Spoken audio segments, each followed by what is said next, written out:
name is Paul. I grew up on a farm, kind of a shy farm boy. I'll say one thing, Dad worked us very hard. I never thought I'd ever say this, but I'm glad Dad worked us hard. Oh yes, oh yes. Kind of a shy farm boy, I said that.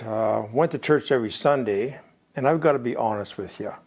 I thought church was boring, but I went every Sunday because I did love God, and I wasn't the partying type. I didn't drink or booze or smoke, or I wasn't into that kind of stuff.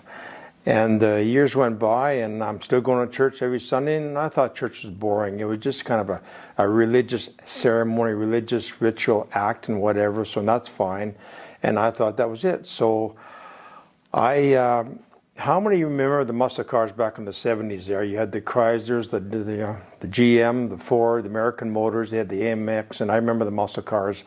I can tell you a lot of stories about that. So I had a 68 Mustang, broke up with my girlfriend, hopped in my Mustang, had this 289 high performance. Oh, I had fun. We had fun with those muscle cars. Oh yeah, we had just enjoyed those. 1965 to 73. We enjoyed those 7, 8 years of the muscle cars. Oh yeah, they all had 300 horsepower plus. You know how the story goes. Mine is faster than yours. I'll show you whatever. So anyway, broke up with my girlfriend, hopped in my 68 Mustang, and took off to Edmonton. $100 in my pocket.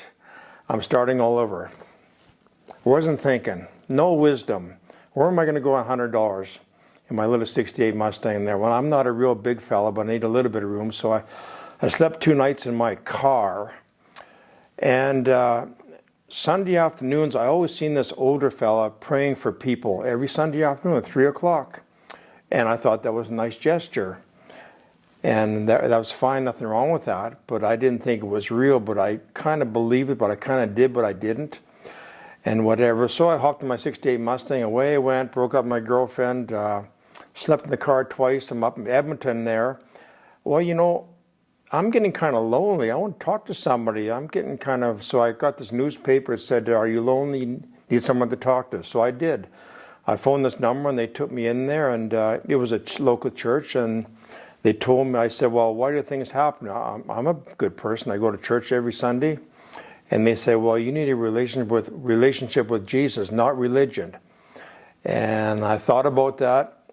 And they said, we're having an altar call tonight. You can give your life to the Lord if you want. I said, yeah, okay.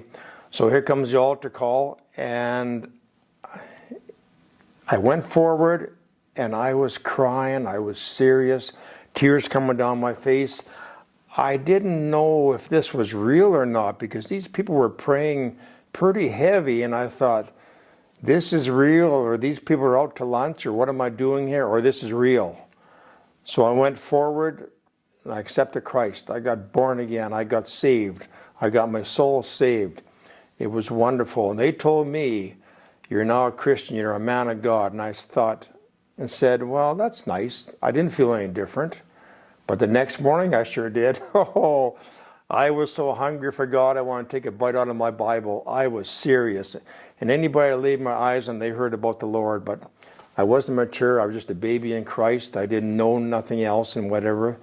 And I went back to North Belford and got married, and went to a Canadian National Convention with this other fellow. Remember the older fellow I said, I seen him praying for people on Sunday afternoon? Well, he was there, and I shook his hand, and he prayed over me a little bit there, and that's basically my testimony. And I've been serving the Lord for 43 years now. It was never wishy-washy. I went through tough times like we all do, but when you come to Christ, it's just so wonderful. So that's basically my testimony, but I sure did enjoy that muscle car back in the day. Thank you very much.